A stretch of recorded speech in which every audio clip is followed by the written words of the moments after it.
Hey, everybody. Welcome to another episode of Butternomics. I'm your host, Brandon Butler, founder and CEO of Butler ATL. And today, we got somebody special in the building, man. Like, you know, there are some places in Atlanta that they're not just legendary, they are magical.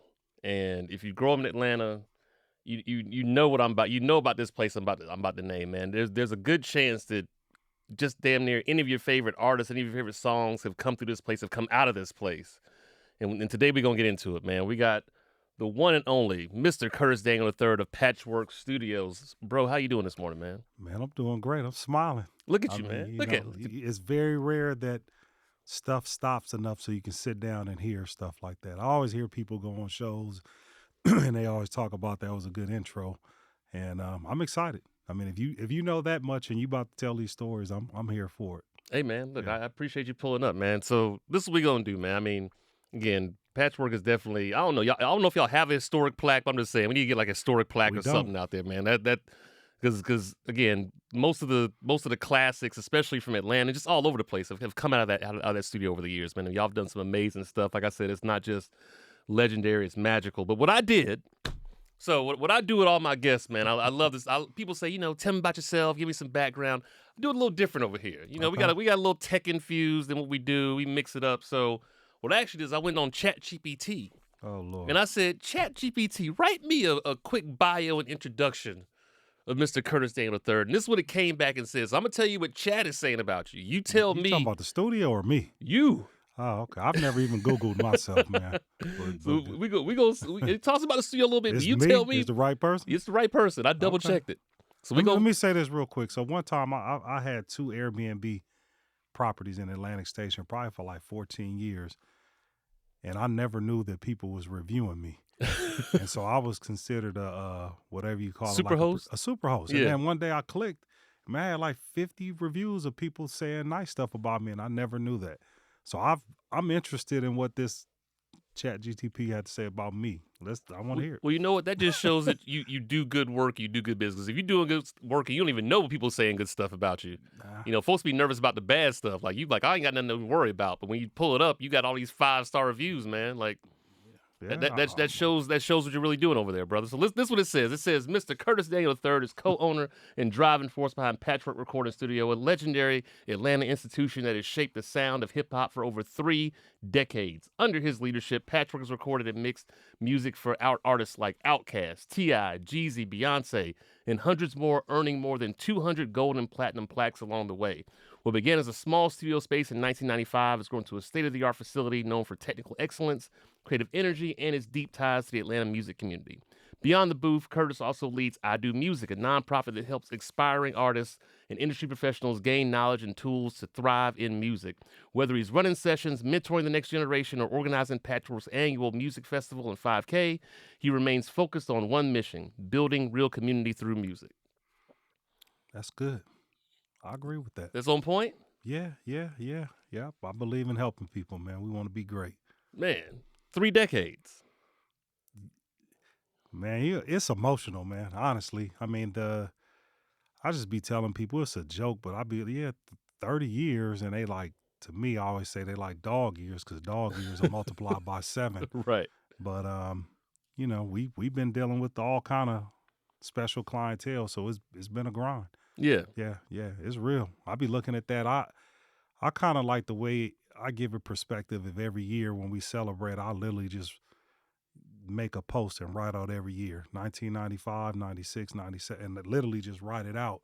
And then when you see it, it means something. I look at each year like a championship banner. Mm-hmm. So every year I go into the arena and update it and hang another one up there that we sitting up there. And then I'm most happy about it because it's super hard to kind of be considered one of the best in the country or in your region, but it's even harder to stay there. And I feel like we've been sitting up there for a minute. So yeah, it's real. Yeah, man. Look, there's some places that again are just like iconic, legendary. I think when people think about anywhere from I can't think of the name real quick. Casey gonna fix his edit, so I'm gonna come back to it in a second. But when I think of the space, just like legendary places, like legendary music's been created, whether it's Berry Gordy in Detroit back in the day, you know what I'm saying, or Nashville, and people think I'm like, there's like Atlanta. Patchwork to me is like one of those places where just legendary music has come out of. Yeah, you may be thinking like where one of the bigger studios is Abbey Road, where the Hmm. Beatles were at, and I was blown away probably about 6 years ago. They called me from Abbey Road, Hmm. and they were trying to get some advice and try to figure out how we were doing all the things that we were doing, because he said they were running into an issue where people were viewing them as a historic place, but they weren't getting a lot of younger and new people, and people thought that they were inaccessible. So we talked about some of the stuff that we was doing, and I was just shocked that they knew who we were. You know what I mean? And that was cool. What what do you think some of the secret sauce is behind it that makes it so special? Is it attention to detail? Is it, is there something in the water over there? Like, what makes Patchwork different? I mean, for us, I tell people it's kind of like we really didn't come in like everybody else, meaning that a lot of these studios and organizations were funded by either a record label or production deal or artist or producer or something, but they took somebody else's money. Somebody else Yeah. funded it. We didn't do that. And so it reminds me like one time I was over in Bermuda. We were Jamaica to Bermuda, and it was a huge difference. I always tell people when we was in Jamaica, when you go outside the walls of the resort, it's a lot of people running up trying to get you Yeah. to get donations and do different stuff. And in Bermuda, it wasn't like that. And I asked the guy, I said, "Man, what is that?" He said, "Man, we were never slaves here. The people from Bermuda were brought over by the king and queen to be carpenters, electricians, trade people, had very low unemployment and highly educated." And so for me, I always be like, man, we were never slaves. Kind of like not to desensitize that, but we never took nobody else's money. Yeah. We didn't get any money from a record label. We didn't have a super producer that was on our staff that was making people come over there, or a super engineer. So our stuff has been different because it wasn't given to us. Hmm. And we literally built it from, when you hear people say we started in a small house, we started in a house. And so ours is different because we didn't cheat. We Yeah. did it the hard way, and it took us longer. And like I tell people, it's like a tree, man. So most people want to get a full grown tree and put it in the ground, and then as soon as it storm, it blow over. We was growing our roots, for the first 10, 15 years. So then when storms come, it might blow the fruit off the tree, but it just replenishes it. So we different. Our foundation is different. And so just like they tell somebody the most dangerous things people think or is beneficial is somebody that feeds you every day. But I tell you, the same person that feeds you every day is the one that can starve you to death. Right. And we never let nobody feed us. We got it on our own. What do you remember most about that time back in, 95 when y'all launched in the small house? Like, what things do you even, sometimes it's easy to kind of connect the dots looking backwards. Mm-hmm. So like, what things do you see now from where you sit to where back in 1995, maybe because you were so much in it, you didn't notice, but like that was kind of the seeds of some of the magic that have given y'all over 3 decades of success. Well, the first thing that I noticed, or that I look back and see, that we were doing things that I maybe didn't know the terminology or Hmm. what it was. But for instance, I knew who our customers were and who they weren't. And so at the time, I'm 23. I used to love going in the AU Center. I came here because of the Freaknik. So I was at every party. But even when I went to the party, I went to the AU Center, I would never hand a flyer out or a business card or a brochure, because I was like, no matter how much they like the studio, these aren't our clients. Yeah. So that was one thing. And so we always just did, for 30 years, we still haven't done an ad or a commercial. We just did direct marketing to the labels, producers, and stuff like that. So that was huge. I always say that the biggest part, it ain't knowing who our clients were, it was knowing who they weren't. So Hmm. I didn't waste time with them. The other thing that we did, our very first, client was Outkast, and it was by way of Organized Noise and Didi. But when I look at now what people do, these businesses buy suites at these games, hockey, basketball, football, Hmm. and they take their clients out to entertain them and woo them and get business. Well, I didn't know we was doing that, but that's how I got Organized Noise, because they were Falcon fans, and I ended up having to get like 23 tickets from Bob. We went to the game, sat him in the front row. Bob gave him jersey, signed it. We went back to the studio and started working. So those two things, like when I look back, I said, man, that's what people be doing now. Yeah. They identify their clients. They don't waste time on people who, I'm like, these girls look great. But man, no matter how much they like this studio, they ain't my customers. They don't have the money to pay. And so I didn't waste that time on them. So those two things I think are crucial. The biggest thing is realizing who weren't our customers, and I didn't waste time on those people. So who are your customers then? Like what kind of clients and customers do you like to, primarily go after? So my customers now are basically they're artists and producers that basically they always say they've tried to do everything on their own per se. Like they tried to record somewhere, they tried to mix somewhere, they tried to master somewhere, and people like their music. They'd be Mhm. like, "You dope," but sonically their records ain't hidden. Mhm. When they put their songs on, it won't shake the rear view mirror in their car. So my customers come to me after being untried everything. They like, I'm dope. I know I'm dope, but my sound don't sound right. So I usually get people that have been fumbling around, trying stuff. They figured out who they are and what type of music they're making, but sonically they need help. So we always look at it like there's a technical side which we provide. We always say the customer is responsible for the creative stuff.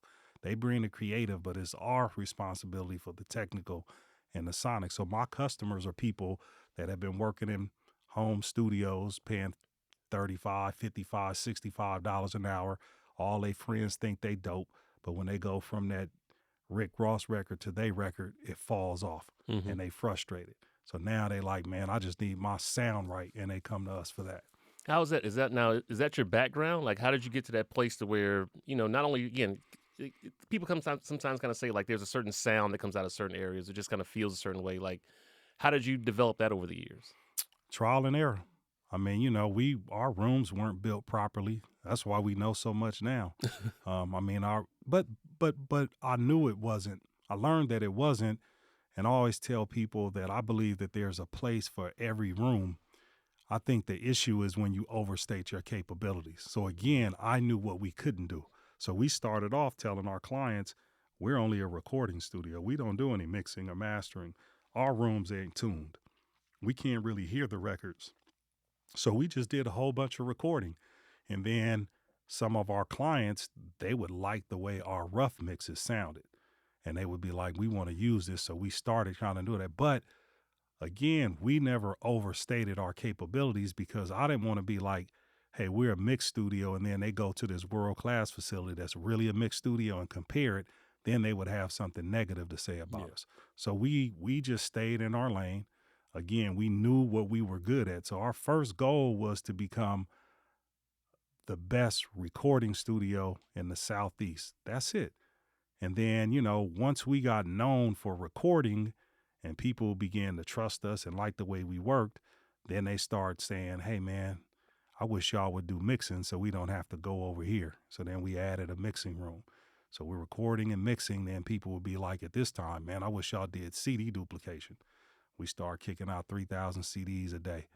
Then our clients was like, man, y'all doing the recording, the mixing, and you're doing the CDs.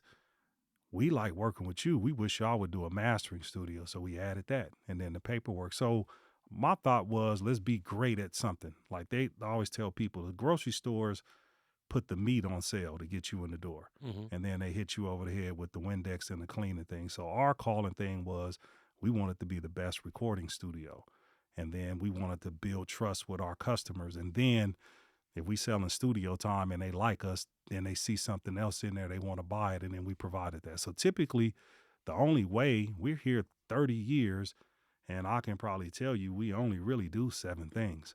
And the only way to get me to do another thing is if my customers keep demanding it or saying that I wish you would provide this service. Yeah. No, that's how you build it out. I think again, like even when it comes to what you do we do from a content standpoint, right? Like it's one thing for me to guess what people want. Mm-hmm. It's another thing for me to actually ask people, Right. and listen to what the audience says, and people are amazed. It's like, well, how did that hit? I'm like, well, here's the thing, y'all. By definition, that's actually what marketing is. Mm-hmm. Like marketing is actually listening and doing the research and understanding what your audience wants, and then giving it to them. You're taking it to the market. People a lot of times get marketing and advertising confused. Right. You know what I mean? It's two different things. Marketing is understanding what your customers want, making that product, doing the research, the design, whatever that is, whether it's a service, again, whether it's mastering or CD duplication, I'm sure you were asking them questions. Well, Oh, absolutely. what about, mastering do you want us to do? What about CD duplication do you want, right? And then when you literally create a thing for people, all of a sudden it jumps off. It's like, yeah, because I knew they wanted this. That's the marketing side.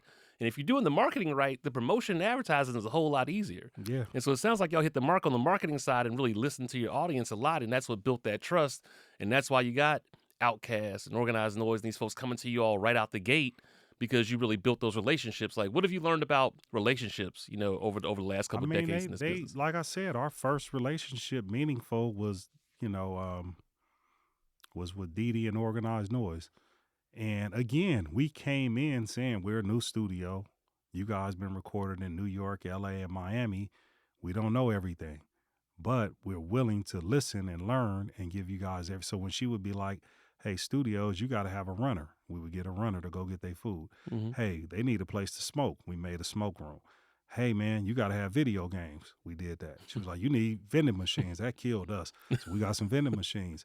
And then, we had a situation where one of our engineers made a mistake, and I think they erased one of Cujo's verses, and Rico and them didn't want to come back. Yeah. But because of the relationship, Didi was like, give him another shot, and we made it past that. But the relationships matter all the time. That's what it is. And so for us, we came in the game realizing that we don't sell studio time, we sell customer service. Mm-hmm. And I would always be like, anybody gonna look at us and they're gonna be like, oh, we can be two young black dudes, get a pretty girl, put them at the front desk and buy the same equipment. The only thing that's gonna separate us is our personnel and our customer service. And so I'm big on relationships. I mean, I don't run around, talking and doing a whole bunch of this or whatever, but if there's a relationship there, or I know somebody, I'm big on that. Like even for we do events and people would DM me, was like, hey, I got a food truck. I want to do y'all next event. And our reply is that, hey, I appreciate that, but I don't know you. Yeah. It's like, I'm going to give the money or spend the money with somebody that I have a relationship. Now we can get there. Yeah. Like you can come by the studio. We can sit down, talk. You can invite me to something, or you can come to some of our other events. But everything for me is relationship based. Yeah. That's where it goes from. And that's the currency, man. How have y'all kept kind of this? Again, it's the studio. I've been over there before. It's not a small space, No. but it still has a kind of a home court feel a little bit. Like, how have y'all kind of kept that home court feel and home court advantage, even as you all have expanded the studio and the services? Cheers. You want to go where everybody knows your name. Right. And they're always glad you came, and the problems are the same. And so it's kind of like important. That's why I still go to work, because some of these younger people aren't going to know and ain't going to acknowledge and ain't going to respect some of these legends that are walking through the doors. I was tell people, I remember one day I came up in there and I seen Cool Mo D and one of the Poor Righteous teachers in the hallway. And the young people didn't know who they were, man. And so they couldn't really give them not like they was disrespecting, but they didn't know. The other day, I'm in there and I see a lady walk by the hallway, and the engineer handed me a session report. I read it. It says Jennifer Holliday. I looked at him. I said, that was Jennifer Holliday? He said, yeah. I said, why you ain't say nothing? He said, they nothing. So yesterday she called to book more time. And I'm like, who's this? She was like, this Jennifer. I said, the real Jennifer Holliday? She was like, yeah. I said, man, next time I see you, you know what I mean? I want to get a picture. But there's so many people that are kind of coming back around that were our earlier clients. They were our earlier clients. They were doing good. They're in the music industry. They get out and then they kind of don't understand what's going on because they hadn't been keeping up with the latest trends. But those relationships and that trust that they have with me, I get to plug them back in on this digital stuff, the coding, the registration and stuff like that. Yeah. So for me, it's important. I'm there Monday through Friday back in the office doing like 9:30 to 2:30. But what's important about me being back in there is I'm back having the pulse of my customers. So literally when I'm in there, if it's slow, I look at the session report. I be like, oh, this person did a new client deal. Bloop, bloop, bloop. I call them. Hey, man, it's Curtis. I'm one of the owners at Patchwerk. I see you did your first session here. And they be so tripping. I'd be like, how'd you hear about us? And they be like, ah, man, everybody. I say, how'd you hear about us? What made you come here? Hey, man, was it easy to book studio time? How was your engineer? Did we start on time or whatever? So I'm like you. I think certain people are scared to ask certain questions because they don't really want to know the truth. But I'll be calling people and trying. I'll be like, that's cool, but tell me what we did wrong or what we can do better. And they'd be like, nah, it was great. So when you said that, that resonated. That I always say that an important question to ask yourself: do you matter? And if you matter, that if you disappeared, would people care, or would anybody miss you? And I feel like if we did go away, we would be missed. No, absolutely. I remember when we kind of first started Butter, and I mean the platform's grown a lot, but I think maybe we had, I don't know, 500 followers or something like that. And I actually put out a post one time and was like, yo, like we want to know, why do y'all like Butter? Why are you following? So Right. fill out this form. I put a link to a form and I called you, and I got maybe, I don't know, 50 people to fill it out. And I went into an office and I called them. Yeah. And they were like, I was like, yeah, this is Brandon from Butter ATL. They were like, what? Like, you really calling me? I said, well, you filled the form out. Yeah. You put your phone number in it. And like, yeah, like, how did you find the platform? What made you follow us? What made you support it? And again, because you don't know. And that's what I'm saying, right? Like, actually taking a moment to just get some of that information, just hearing it from people and really understanding, because that's the best way, honestly, to get information, is actually have those conversations and talk to people and really understand. And you would only do that if you care. Right. And that's kind of like one of the underlying things of the successful business is, do you care? Yeah. Like, I actually care about our customers and our clients. And I actually think that we care about their music more than they do. Because sometimes it's just good enough for them and they do the minimum, but we there to make sure that it's done right. And, one of the biggest things that I like is, we 30 years in, but those records that we did 25 years ago, they're still performing them and they sound excellent, which means that our attention to detail stood the test of time. I mean, we older and we might go back and like listen to the Isley Brothers or some Michael Jackson and be like, man, these records sounded amazing back in the day. But now we're that place that's putting them records out. Yeah. And like when you speak on a historic space, James Brown manager called me and he told me that they had made that his studio in Columbus or wherever he's from, like a historic place. So he gave me the information to get one of them historical markers put outside the studio, but it's a lot of paperwork and I hadn't got around to it. But yeah, I think it's important that we do need to do that at some point. Yeah, man. I mean, we haven't, at our 30th, we will get our first proclamation. Okay. So they're going to do one from Fulton County and for the city of Atlanta. But at 30 years in, we hadn't got any of that stuff yet. And, and that don't bother me. Well, y'all been busy doing the work. Again, a lot of times you look up and you realize it and be like, I don't mind getting a little love, a little shout out sometimes. I felt that when you did the intro. I was like, man, I don't mind getting a little love every once in a while. Yeah, you're right. Man, y'all have grown up alongside a lot of amazing artists. From Jeezy to Ludacris, T.I., and like many more. Like, what do you think helped the studio and Patchwerk grow alongside those artists, and not those artists necessarily outgrow Patchwerk? I think just like what we was talking about before we started rolling, is we invested in the company. Any money that we made, we upgraded the gear, we upgraded the technology, and we stayed abreast on the cutting edge stuff like that or whatever. So, I look at studios in three ranges, like a home range, a mid range, and a world-class facility. And the first room that we were in was kind of like a mid-range facility. And I felt like we was getting our lunch ate on both ends. I felt like we was getting ate up by the home range studios and the big ones. I felt like people were doing as much as they could at home, and then they would skip over the middle and go over here. So I had told Bob at the time that we got to get out of the middle. And it's kind of like the Bible says the worst place to be is lukewarm. You either be all the way out or all the way in. And so he made the investment. You know what I mean? He believed in what we were doing. And I think it changed what was going on around here, because prior to us making that investment into that world-class facility, I was just looking at the credits on some of these earlier albums, they were in New York and LA or Miami. They had to go there to mix these records and master them. And it wasn't until we kind of got to stay here, and these type of engineers that look like us are like, the other people would be like, that 808 is distorted. You're like, nah, that sound fine. That's that trap 808 or whatever. So bringing it home, I think that I always tell people, if we ever laid it out, you should do BP and AP, which means before Patchwerk and after Patchwerk, and see how it changed the sound. It's going to line up.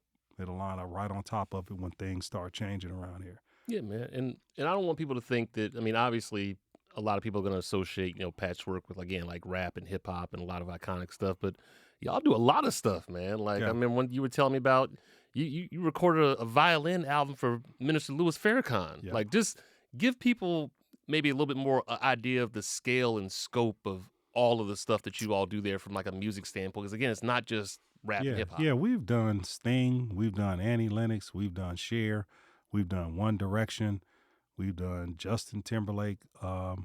We do a lot of different genres. We've done some country stuff as well. But as far as what you're talking about, yeah, we the first 10 years I was focused on becoming a brand within the music industry. And then after the 10th year, I was like, I want to focus on more being like a household name. And I felt like the way to do that was to bring people into the studio.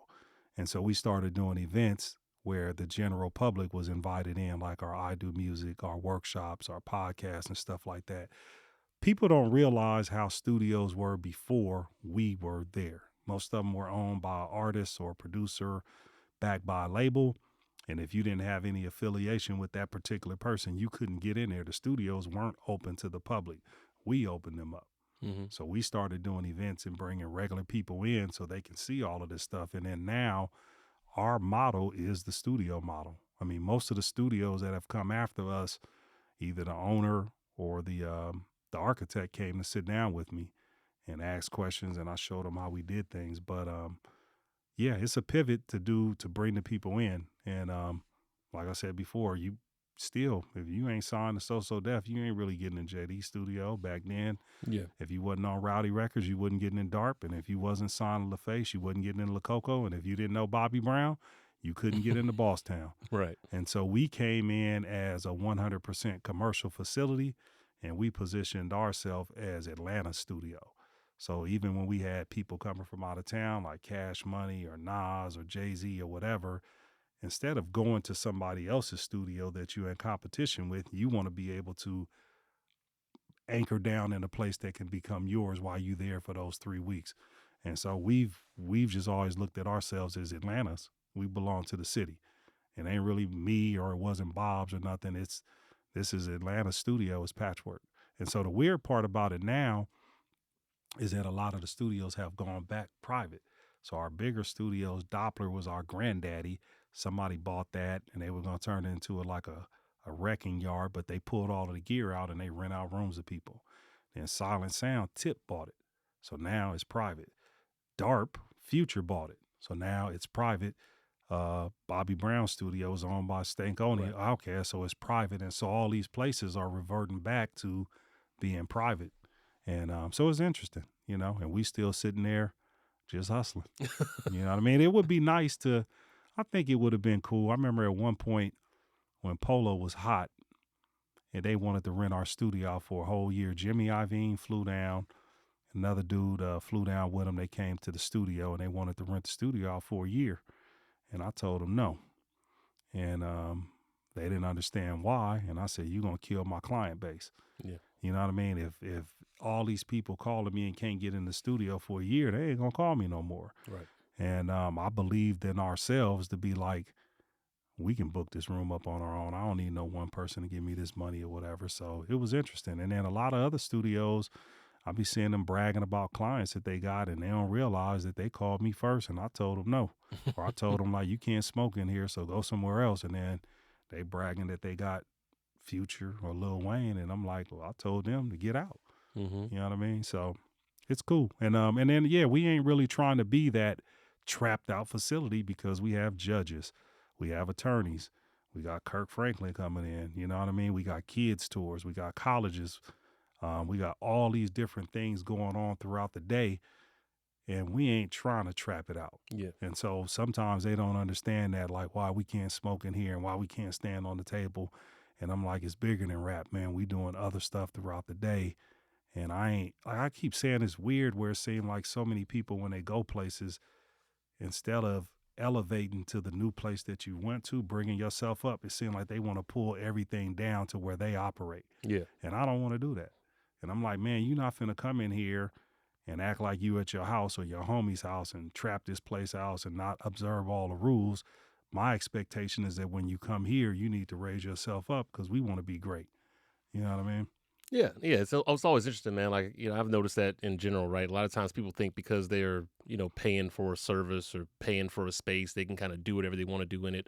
I remember one of my favorite quotes is by Snoop Dogg, and he kind of talks about just himself as an individual, right? And he's saying in the quote, basically, what he had to realize was when he kind of got to a certain level, what he couldn't do is to your point, he couldn't fill the gap down by going and getting people and bringing them up. Like he couldn't reach back. Mm-hmm. He would tell them, y'all got to step up Yeah. to where I'm at. And I think Yeah. I'm hearing kind of the same thing. It's like, look, we were in that space, we were doing a certain kind of thing, but as we've grown up, we've evolved, our client base has gotten more diverse, we're doing different kinds of things. Like when you come here, there's also just a certain way you got to move. And there's nothing wrong with that. There's nothing wrong with setting that expectation because, again, the results speak for themselves. Yeah, and I hear people all the time. I can listen to somebody and they talking to their homie. They be like, we going to the studio today. Yeah. Hey, we going to the studio. But they'll be like, when they going to us, they'll say the name. And they'll be like, nah, shorty, you got to be here on time. They charge from the time. This is a professional studio. We ain't doing that no more.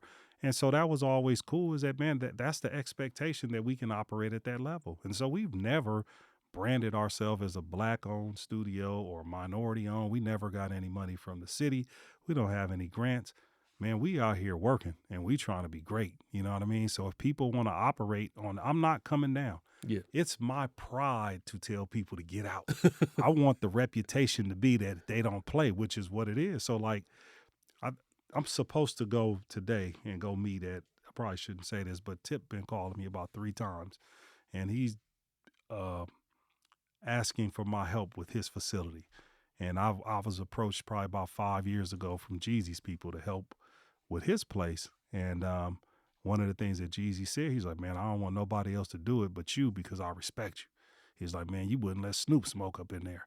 He said, I tried to pay you to smoke up in there and you wouldn't do it. And that's kind of how I want to operate. So it's weird for me. Like I be saying, the craziest thing is these dudes want to come through your place and tear it down. They want to go to your clubs and stand on couches, get on the bars. But if you ever look at their house, they got these all white rooms that you can't go in. They cars, you can't wear your jeans on or whatever. And so I'd be like, man, it's a trip. Like you want to come tear my stuff up, but when you go to your house, you want peace or whatever. So I just refuse to operate like that. And it's been cool that the people that I thought was upset, they actually respect it. 10, 20 years later, they come back and be like, that's how I want my stuff run. I don't want my stuff trapped out. And so it's a trip. I seen 2 Chainz one day. He's like, man, I ain't been back to the studio, Kirk, because you won't let me smoke in the room. And I was sitting there thinking like, I ain't never asked you to come back. Like, not like that, because I like him, but I was like, I'm not out here soliciting, asking people to come work at the studio. Yeah. It's kind of like we got rules, we got morals, and we got standards, and this is what they are. They've been forged over 30 years. And they be like, Kurt ain't playing, man. He ain't going to let you do it. And I'm cool with that. And again, it's because there's a certain kind of work product that you want to put out. It's about having pride. Like I said, you go to people's houses, they tell you to take off their shoes and they come in their house. Yeah, and do you ever see them smoking weed on the Breakfast Club? Right. Or they act like they can't get up and make the morning show, but they can get to the Breakfast Club at 6 in the morning. Yeah. And they not smoking, they not vaping, they not doing hookah and stuff like that. So that's why I just telling people, if you want to operate at a certain level, like you said, don't drop down because they're a superstar. Make them step up to where you are. I'm big on that. Yeah, man. Now, you just mentioned Jeezy, and I know, they recorded TM 101 at Patchwerk, mixed and mastered it. And now, 20 years later, they're doing it, with the orchestra and all this stuff. And, how do you feel like when you see something like that, the evolution of from where that was when it first started to like now being at the Atlanta Symphony Orchestra and doing that same kind of music? So I'm going to give you, I'm trying to figure out how to best say this without saying too much. So anyway, when they, I saw when they were going to go to the Atlanta Symphony Orchestra. And at the time, Solomon was kind of management and working with Jeezy. Solomon used to work for Puffy, who used to run Justin's. So I pick up the phone and I say, Solomon. He's like, what's up? I said, don't let that performance die in that symphony. He said, what do you mean? I said, don't you let that, y'all getting all this stuff together with this band and this orchestra, don't you let it die. He's like, what do you mean? I said, you need to record it. He said, oh, they got all kind of engineers there. I said, those engineers are for the front of the house. Their job is to make sure it sounds good in the symphony orchestra. We need to send our engineers there to capture that for you. So he agreed. So we ended up sending our engineers to go to some of the stuff we caught at rehearsal because we need to isolate some of the maybe the harps and stuff like that. And then we went out and recorded it at the orchestra. And And that's all I can say about that. When is this episode coming out? We got a couple weeks. It'll be out for we got a little time. Yeah. July 26th. It's gonna be dope. All right. Okay. I can't wait to see it. I can't wait to see it, man. But again, it's with him, just like probably like about a week ago, he texted me at like 6:45 in the morning, top of the day, and I'd be laughing because when we first started our relationship, it ain't no way he was getting up at 6:45. Mm-hmm. When we first started our relationship, every time he came to the studio, it was like 30 niggas. Well, it would change literally, if you ever wanted to know what it felt like when the energy in the room changed, it was when them and BMF and when they would roll, it would just tense up, man. Yeah. And now he comes over there no later than 12 in the morning by himself, and is such a different person. And I be having to tell him, like, man, you done grew up. And it's cool to be able to, like, I saw him doing an interview, and he's like, yeah, Tupac and them, they had a run of 4 to 5 years. They died early. We never got to see what they was going to be like at 20 years. So now he's celebrating 20 years on that album, and look at where he started to who he is now. Mm-hmm. And that's cool to see. That Biggie, we didn't get to see him. We didn't get to see Pac, you know what I mean? But Jeezy, as spitting that type of rap, is cool to see him evolve in who he is. And even some of the other clients like Waka and Gucci and Ludacris, just to see these people grow up and mature is really cool. And then to be able to still be around operating at such a high level that they still use you to do some of their projects is an honor. Yeah, man. And I mean, over the years, y'all have collected, like I said, over 200, gold and platinum plaques that they make us pay for. They make y'all pay for it. Like, what does that wall mean to you? Like, when you see those plaques, what does that mean to you? Do any of them stick out more than other ones, whether it's a moment or just being proud of it? There's a couple because they gave them to me. Mm-hmm. So only 2 people ever gave. So Lil Jon, he gave me his plaque. He brought it over there, and he picked the space that he was so happy that he put it on the wall. So when you come there and you see that Lil Jon plaque, he put that there. And then Jeezy and them, speaking of him, they gave out like an appreciation plaque, probably like 6 years of who was really influential in playing a part in that first album. Mm-hmm. That's the only plaque in the studio that got my name on it. The other ones say Patchwerk or whatever, but they gave me that particular plaque. And then we got an Outkast plaque that went diamond, so it did 10 million. And then we got Waka No Hands plaque that went 10 million. But the Outkast, the Waka 10 million is a single, and it's been streaming. That Outkast, man, they sold over 10 million CDs at $20.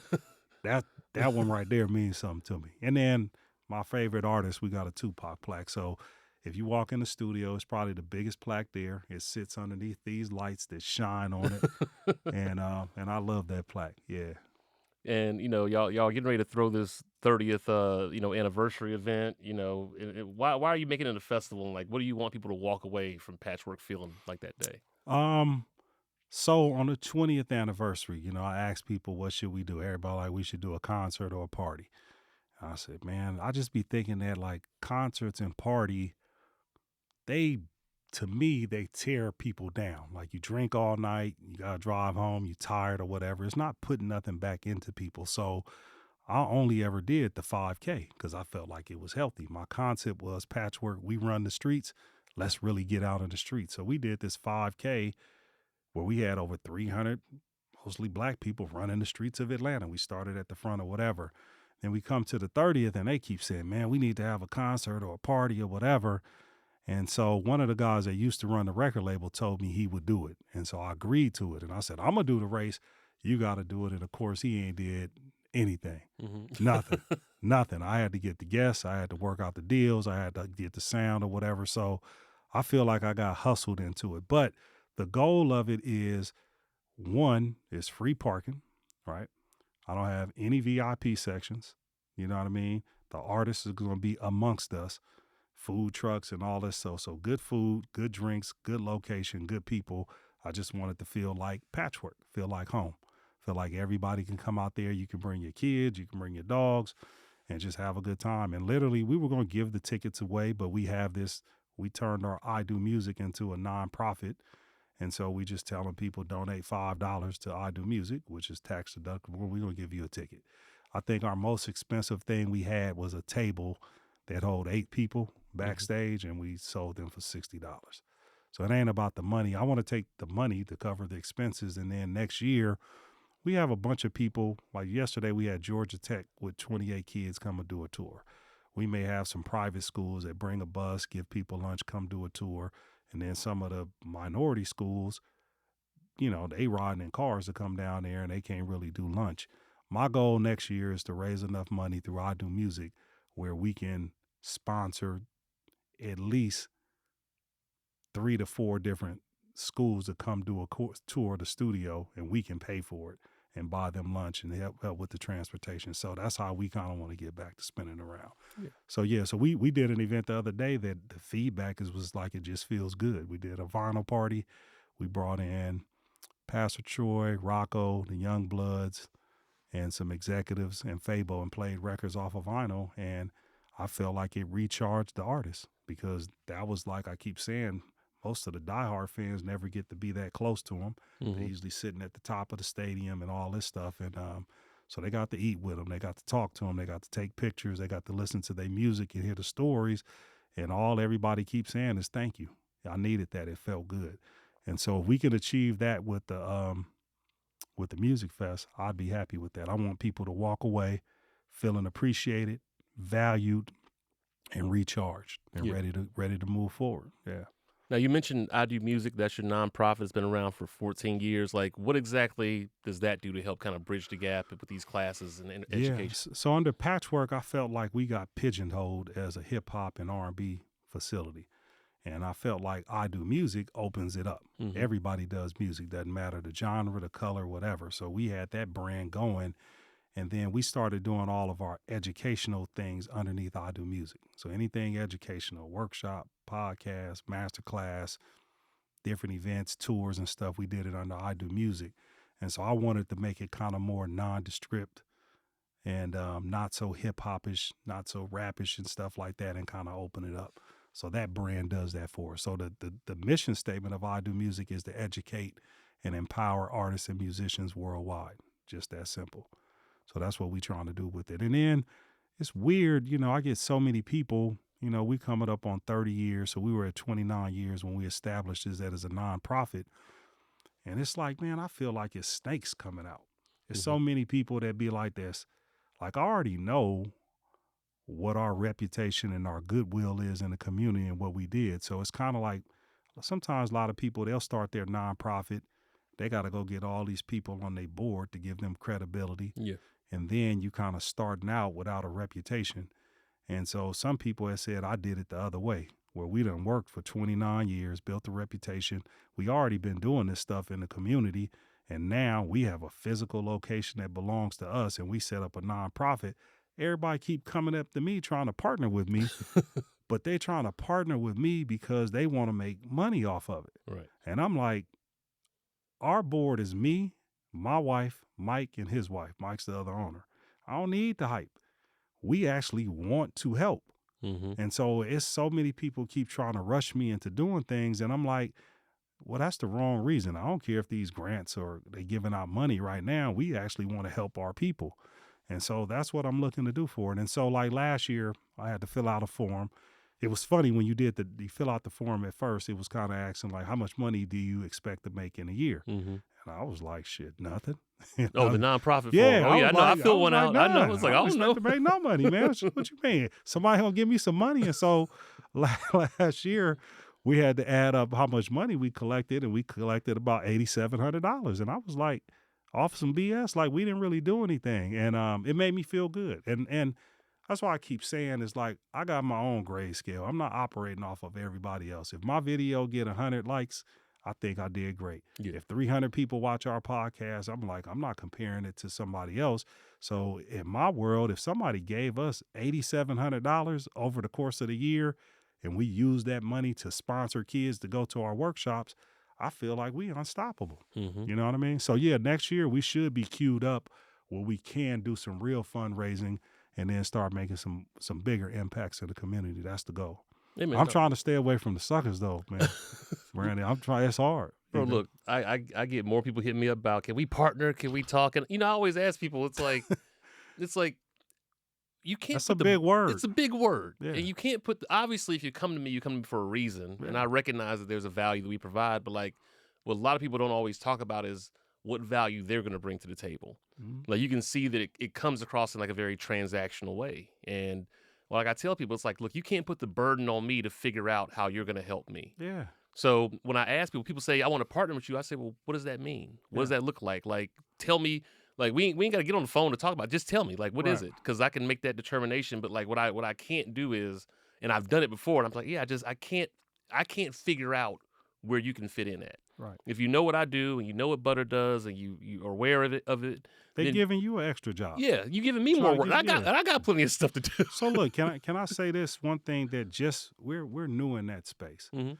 And so we've had other people of color that come and say, hey, we got a nonprofit and we want to do this thing in different cities where we get studio time and bring artists in and record.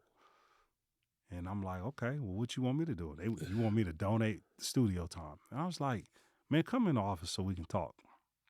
I said, listen, man, I think you looking at this and we as black people be looking at these nonprofits wrong. I said, so you got your status based on you said you're going to do something for the community and offer a service that the government don't, so they giving you money so you can go do that. I said, so you have the ability to raise money, for your causes.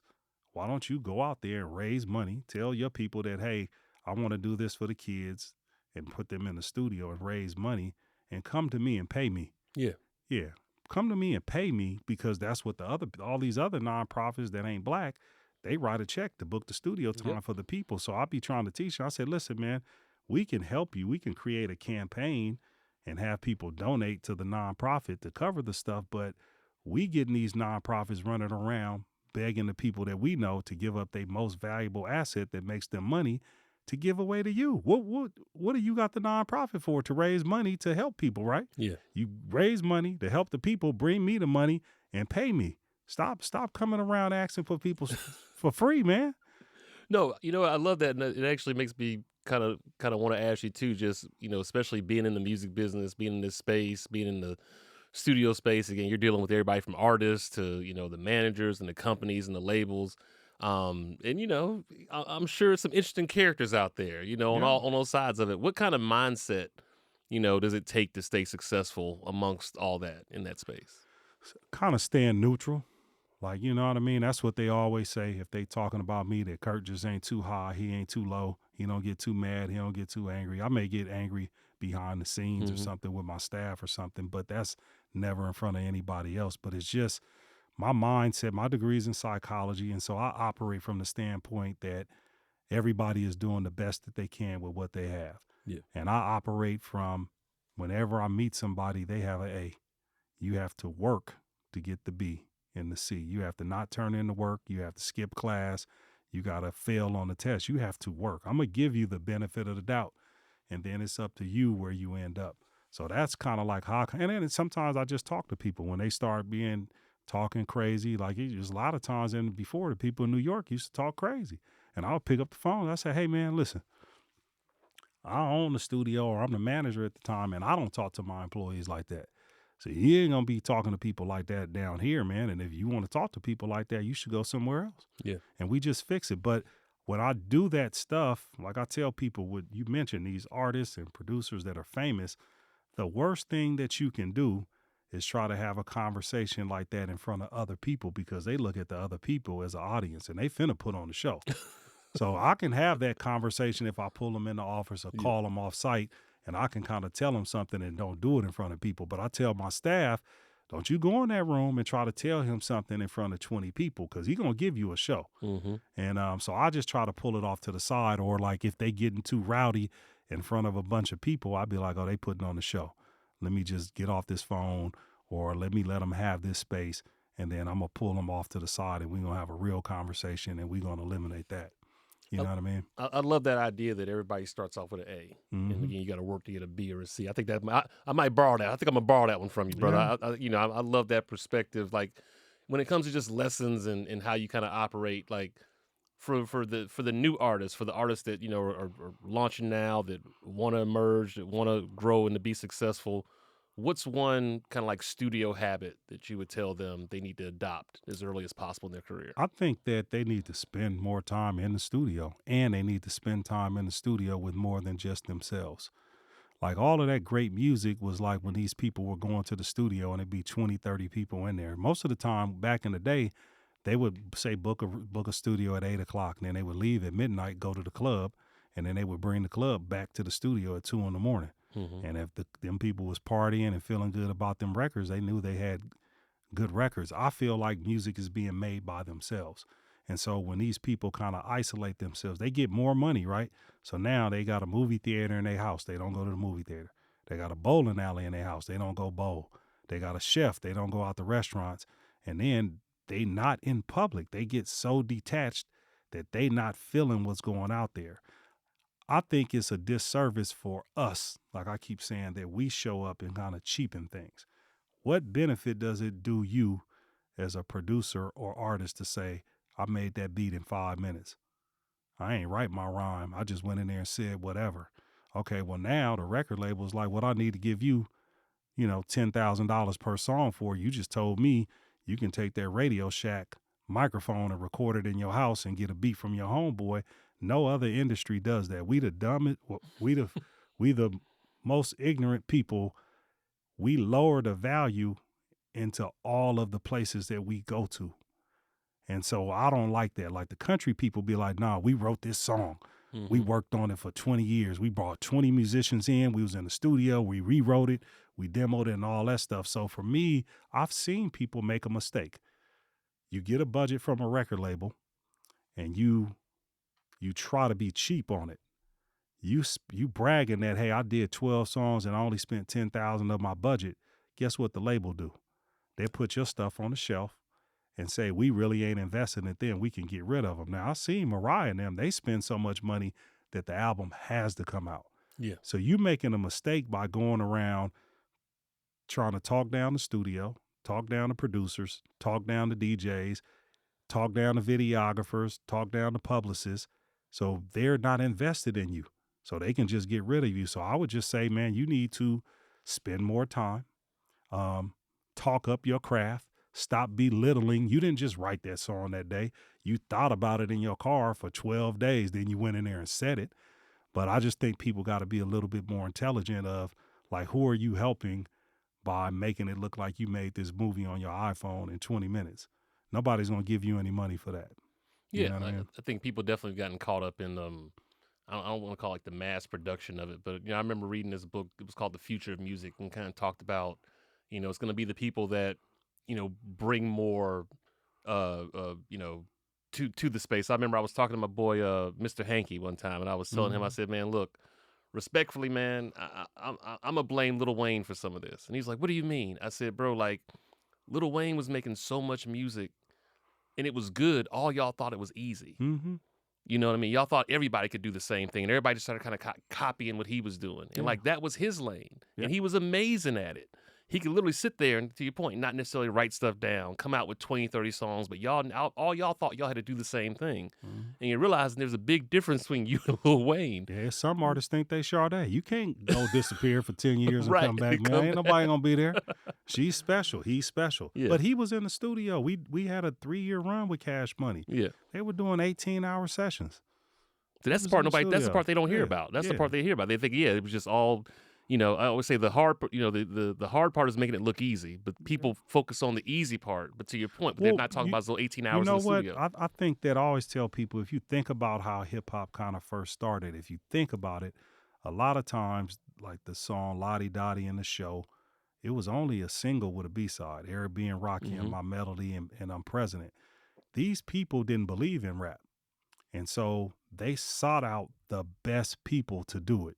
They was like, man, if we're going to spend all this money to go in the studio, buy these reels, do all this stuff, they filtered through and only let the best people, but they were so dope, they only let them do 2 songs. Yeah. And then if them songs popped off, they spent the money to do an album. Then they put them albums out and they start making money, and other people looked at it, like you said, and was like, I need to get me a rapper and I can do that. And it just got oversaturated with less talented people. Whereas before there was a barrier or entrance to get in it. Mm-hmm. And so one of the things that I always say that our industry is suffering from is that there aren't any standards to be in it. So you can have somebody that's the president of a record label that never graduated from high school. I have people that call me about listing a studio on websites, and I'd be like, I'm not going on there because you don't have any standards. The dude that got a studio in his house, he gonna say, I got the #1 studio in Atlanta, and you gonna put it up there. And like I tell people, other industries like hotels, they got a 1-star, they got a 2-star, they got a 3-star, a 4, and a 5, and you got to meet certain requirements to get in there. Our airlines are kind of slotted. You know, when there's a low price carrier, when there's a premium and whatever, but in this music industry, we don't have any standards. Mm-hmm. And so when somebody says a song is recorded, is it properly recorded? You don't know. Is it mixed? You don't know. Is it mastered? You don't know. Is it a recording studio? Every studio on there on Google that you said you did our homework, we #1 on the regular thing. We ain't pay for no ads. Right. So we show up #1, but if you look at the ones that's up there that's paid for, they say #1 studio in Atlanta. And so, you know, our stuff, we just need some standards in our stuff. And I think that some of us need standards in all of our industries for what we do with everybody. Like even all this stuff now, when I see stuff be calling stuff university and they giving out these phony degrees and master classes and stuff like that, man, y'all just being loose with that stuff and it's devaluing it. Yeah. Which is what I kind of hate to see from us. It's like whenever we show up, we lower the value. Yeah. One thing I always kind of notice is like, especially nowadays, it seems like everybody wants everything to be okay all the time. No. And I tell people, no, that's not the case, bro. Like it was funny. I was out, you know, at a restaurant this other weekend, and you know, I was there with my parents, and like, you know, we were having brunch, and like, bro, the DJ is just like playing. Look, I love rap music. Loud, probably. Yeah, but it wasn't even loud, bro. It was every unedited version of any song you could listen to. I'm like, bro, I got my kids in here. Yeah. I got my parents in here. Like, I don't have a problem with rap, but like, I heard more cuss words around them. And I'm like, and even just the self-awareness to be like, you know what? Maybe I should play the clean version. Yep. Like, so it's funny you said that. So I went to Michigan State, right? And Draymond Green went to Michigan State. And I always be about to be like, when I see him, I'm going to be like, you got to stop. Because I got a daughter that she's 11 or 12 now, 12, just turned 12. And I don't listen to I don't even hardly listen to rap music in front of her or whatever, unless it's the old school because they weren't cussing. But I'll be like, man, I'll be listening to you doing interviews, and in the middle of your interview, you just start cussing. What are you doing, man? Like, it's kids listening to this stuff. Like, we listening to you and you saying smart stuff, but right in the middle of it, my wife be like, man, what you listening to? And I said, man, I didn't know he was finna cuss like that. So I think that, like you saying, like, so even when we do stuff, if somebody is in there older than me, I'll tell the DJ, play all clean versions. Don't you be like, if they come to the festival, I said it's comfortable for your family, for your kids and dogs. Yeah. If you hear a dirty version, you come get me. It won't happen. And it's like, man, I don't know why people don't care. And but it's weird that you picked up on that, because I would have been the same thing in the restaurant. Like, man, what are you playing? It's interesting, man. Like, I mean, even I had a buddy of mine, and like, you know, I learned a lesson because I think, you know, like in entrepreneurship, you know, like unlike like music, you know, there's certain people, the kind of people I look up to, and so like Gary V like does a lot of stuff in entrepreneurship, and like, you know, he'll curse and do like stuff here and there. But I had a buddy of mine, and he was making content, he was putting it on LinkedIn, he was cursing and everything, and I called him one day, and I was like, hey, bro, you gotta stop cursing on LinkedIn, dog. Yeah. I said, because I get why you're doing it, and I understand you, and you're a very smart person, but I'm telling you as a person that you respect, bro, you're not Gary V. Right. Like, he can get away with that stuff. Right. You can't. When you say it, people are going to look at you differently, and they're going to hear that you dropped the F-bomb for no reason in the middle of your sentence when you could have. So, no, again, I think it's just this weird space we're in right now. We're getting, like, everybody wants everything to be okay all the time. No, and I didn't come from that space. I would challenge you to go on our Instagram and find me a song, because I got on the girls about posting a dirty version of the song. Yeah. I'm like, man, what are you doing? You don't know who looking at this stuff. And when I click on it and you playing this dirty that's even with people, I be looking at people that do their highlights for their kids. Mm-hmm. Man, you got this music all loud and all this stuff. We ignorant. I keep telling people that they did a job on us for 400 years. They got us. Yeah. We partying no matter what, man. We partying when the kid's born. We partying when the kid die. We partying when we get married. We partying when we get a divorce. We partying when we buy a house. We partying when we go bankrupt. they tricked us, man. Our people is just like, I mean, I be looking at it. They had a video at the airport. They doing the boots on the ground in the airport. Man, there's so much stuff going on in the world and we still partying. Mm-hmm. Ignorance is bliss. Man, living in it, man. Well, look. I gotta ask you, man. Fast forward 10 years from now, a young engineer. What do you want him to say about Patchwerk when it's all said and done? Like when they walk in there for the first time, it's y'all 40-year anniversary, and this person again, he's coming in here. He's heard about it. And he walks in. Like, what do you want him to say about finally being in that space? We get that now. That is people's dream and aspiration to get there, and I'm conscious of it. I would want them to feel like we lived up to it. Like that's the biggest thing. Now, the other thing that as we move on, I always tell people I look at us as kind of like an institution, and I always say that an institution's success is determined or measured by the success of its alumni. There's so many people in the music industry complaining about what's going on right now, but they were in a position where they could have changed it. Mm-hmm. I'd be like, who's the person that came behind you? Who did you train? Who did you mentor? Who did you teach? Who did you employ to fill that seat and do it the right way? So my biggest thing is that in 10 years, like I'm looking at him, I went to school with his mom. I got people, the studio's 30. We got engineers that's 21. We trying to move it forward and not leave a big gap. Yeah. It's important for me. Like I tell people, I say, y'all can do all this stuff that y'all want to do. Y'all can go work over here. You don't never hear me complain. I see you. You go over here, you go do this, you go over here, you spend your money, you do this.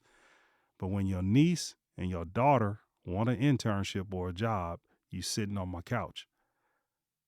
You need to support these people that are supporting you. Yeah. And we've never gone around and asked nobody to come to the studio or come back or whatever. And people make assumptions that you straight. But these people, like I just hired a person as a guy. He worked for me. It was his first job. He's like, you had my first industry check. He was dropping his son off. He went to CAU. He going there. He brought his son in. I said, you going to CAU? He said, yeah. I said, when you starting? He's like, I'm coming back in 2 weeks. I'm like, you want a job? He said, yeah. I said, all right. I said, I'm giving you the job based on your daddy. I said, now, listen, you're going to be here 4 years. You better not, I don't expect to see you in McDonald's, Burger King, or whatever. When you leave for spring break and come back, you got a job. You leave for the summer and come back, you got a job. You get your class schedule and tell me when you're going to be in class, and we're going to make a schedule where you can come here and work.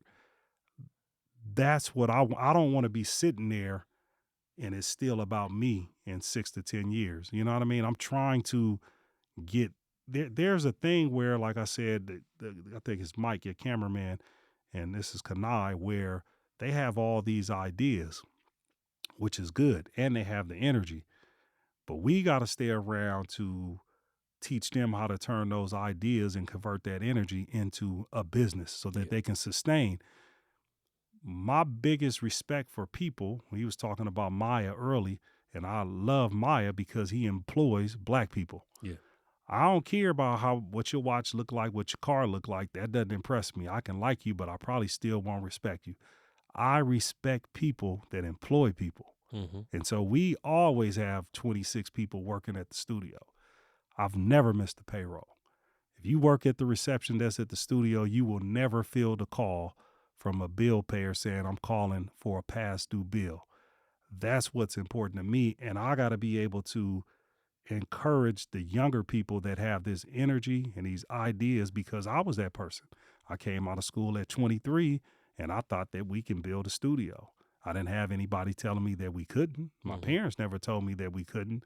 So for them, I'm never really telling them no, but I am being like, you said, show me what it makes sense. Yeah. Like, hey man, you want to do this? Let's do it. Or tell me how it's going to work. Okay, well, how's that going to turn into? And the biggest thing is we can do everything. But is it sustainable? And is it going to pay for itself? If not, what's the purpose of doing it one time? I'm not here for the hype. So I'm trying to collaborate with younger people. How old are you? 28. I'm trying to collaborate with younger people. We got engineers in there that's 21, 20, that's coming out of school. The issue with the younger people is that it's more of a hustle to me. What I'm saying is it doesn't matter if it's my industry or anything. Their idea is, I'm going to go to this place and use this place to get information and go start my own stuff. The 40 acres is valuable when it's all put together. When it's broken up into 100 yards or 100 yards or 100 yards, it ain't really worth nothing. So we get people that come in, we train them, we teach them, we get them to a level where they're professional, and then they run off and they want to steal your clients. They want to steal your customers. So think about how many people for 30 years is they coming in there saying, hey, man, you can just call me directly and I got a setup at home. That's old. Yeah. So then as the older person, it makes you not want to pour into the young people because you already know that they just trying to take your stuff and go do something on their own. So it's weird, like he's here because I went to school with his mama. So then I don't have to worry about him. The guy that I gave a job on the spot, his daddy worked for me and lived with me. I know what type of kid that he worked with. So I'm trying to find young people with morals and characteristics that want to come and work and be a part of something, not come steal from you. And they don't look at it like they stealing. And I tell them, I said, man, if you're working in the shoe store and the Jordans cost $200, why are you taking the phone call from the guy saying, can I come by at 6:30 and give you $150? You stealing. Yeah. And so I'll be looking at people for us. I'll be like, well, give me a list of your clients before you interned here. And they don't have any. And then I say, okay, this is your client list. Whose client is that? They literally think that they're their clients. And that's the stretch. And that's where it's going to be a rub in our industry. Like I tell people, the biggest threat to the recording studio is the engineer. And the studio was built for the engineers. That's crazy. Yeah, man. Like y'all lying to people, telling people that you can do the same thing at home, but you know that you can do a better job in this room because you can hear better. So it's an interesting thing that we built our business around engineers. And for most people, I had a friend that owned a Smoothie King, and she want to sell it because of the employees. It's like they been there on Instagram, but they won't post nothing about the store. Everybody think that they own entity, they own brand, and they own business, and they killing the bigger things that can support all of us. Yeah, no, look, trust me, I see it, and I think, you know, one of my rules I have is like, you can't work for me until you work for me. And I say that to people all the time. So like, what I want to do is I want to find people, I want to understand like, yeah, what's your work product like? Like I might give you like a little small project.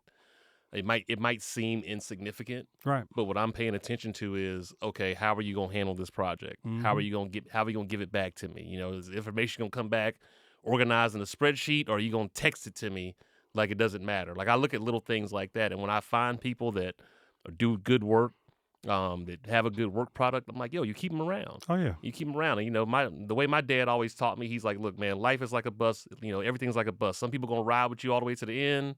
Some people gonna get off. They might get back on. That's what I tell my daughter all the time. But at the end of the day, though, you do want to find those people that have, you know, good integrity, Yeah. you know, good quality. Nothing lasts forever. But while Yeah. you're here, you know what I mean? Like, again, are you just here to just take and extract? Yeah. Or are you leaving something behind or pouring something back into it? Because to your point, man, yeah, we're in this space now where everybody thinks that they can be their own boss so they can run their own business. And I tell people, there's a lot of y'all that should be number 2s, number 7s, number 15s in companies and really learn how to work.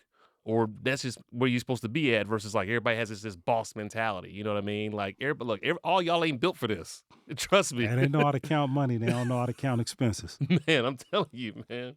Well, look, Curtis, man, this has been an amazing conversation, man. Again, man, Patchwerk is done just, it's an iconic place. You know, I was saying earlier, man, like people talk about, you know, Hitsville and you know, Graceland and all these other places. You know, I definitely think that this is, you know, the iconic, you know, legendary spot to where just so much amazing music is happening in Atlanta, man. I appreciate us getting it now because I keep saying, I said, man, I guess people going to wait till we go out of business to talk about us and then tell us how great we were and all this stuff. It's just, like I said, a lot of times, you know, people take it for granted. But like I keep saying, we not just open, we thriving and, you know, we still doing great work and I'm proud about that. But these things, you know, are landmarks. And, you know, I'm looking back at my last interviews. I feel bad. They 5 years ago, 25, 30 and whatever. But who's to say that we're going to be here for 32, 33, 34? So I appreciate you shining a light on us while we still here and actively working. It means a lot. Yeah, man. Got to give them their flowers, man. You know, everybody like, look, man, people starting to trip on LeBron a little bit, man. I'm like, bro, look, longevity is a thing, and to still be performing at that certain level, say what you want to say about it, it says a lot because a lot of things have come and gone. And so again, longevity is a thing. Employing people is a thing. Like I said, I think there's a stat that says like over 90% of black-owned businesses don't employ one employee. So again, like it's just doing all those things, or whether it's I do music and putting back in and helping to like give people opportunities and kind of bring up the next group of engineers too. Like that's just something I think is extremely important. Is that, to your point, we gotta also make sure that when we're building these things, we're putting the people in place that are gonna come behind us, and that's something that Atlanta used to do well. How you gonna complain about all the stuff when you didn't teach nobody how to do it? That's where the gap is that it's these older, I ain't gonna say older people, but these people that were sitting here. You was at the label. Yeah. You was the A&R. You was the president. You lose your job. Now you want to complain about how they doing stuff. You was in a position to change that. Yeah. It's crazy. Yeah. Y'all shut up with all that. If you ain't changing, I don't want to hear it. Hey, man. Man. you look, you right on it, brother. Trust me, man. Before we get out of here, man, just tell everybody, for those that, give them all the things, man. How can they get in contact with Patchwerk? How can they get their stuff over there, if they're ready for it? Yeah. Even if you ain't, man, I do free consultations. So you can always go, we old school and we new school. So our website works, www.patchwerk.com. Our website is not a template either, right? It's a real website. And so that works, and we respond to it. So you can go through the website and get information on how to be an intern. You can get information on I Do Music. You can get information about our 30th anniversary celebration. And then we have you on social media at Patchwerk Studio. And then the longer form content is on our YouTube page. And like I said, my goal is I don't charge for consultations. I'm trying to find people that want to be in the music industry, and I'm hoping you come sit down and talk to me for free before you get robbed. I be feeling like we may lose one of our most talented person if there's a parent that's hyped about their kid, they invested in them, they want to put them in the studio, and then they run into a janky producer or engineer or studio that take their money. We never knew what that person was going to be. So if you're listening and you hear this, you can go on our Instagram or just call us, 404-874-9880. Crazy stat. We turning 30. We never had voicemail. We answering that telephone, and we calling you back. We taking your call. We ain't hiding from you. If you riding up and down the street, man, pull up. I mean, you may not, if we're busy and got sessions, we can't walk you through, but if it ain't nothing going on and I ain't busy, we're not going to turn you away. We're going to let you come in the building. We're going to give you some information, and then we'll tell you how to set up a proper appointment so we can address any concerns that you may have. But my thing is, we're here with our arms open. We're not up here like this. We're not trying to keep people away. I be on my staff about that. I'd be like, man, why are you talking through people through the door? We got a door, then another door. They can't get past it. Stop talking to people and leaving them outside. Buzz them in and bring them in the building. Yeah. That's what I be in there in the morning when I be opening up Brandon. If I open up at 10, that phone ring at 9:53 or 8:53, I literally be like, I be breaking my neck to get to that phone, because that phone, I remember one time they emailed us at 4:30 in the morning, and it turned out we ended up doing all of the Spanish versions of, what's her name? Alexa. Okay. Man, I thought it was a janky email, and I answered it because I always say speed kills. But I be running there in the morning, the phone be ringing. I be like, man, this could be somebody trying to book a month. Yeah. And so we serious about it. So if you call, email, or text, if you want to get one of my employees in trouble, you get me on the phone and tell me you sent the email or called up there and somebody didn't call you back. And that's probably like the worst thing that our employees can do to get in trouble with me, is not be responsive to our clients. Hey, man. Yeah. Well, look, again, brother, thank you for pulling up. We appreciate you. Congratulations on 30 years. Here's the 30 more and beyond. And with that said, we out, y'all. That's the pod. Peace.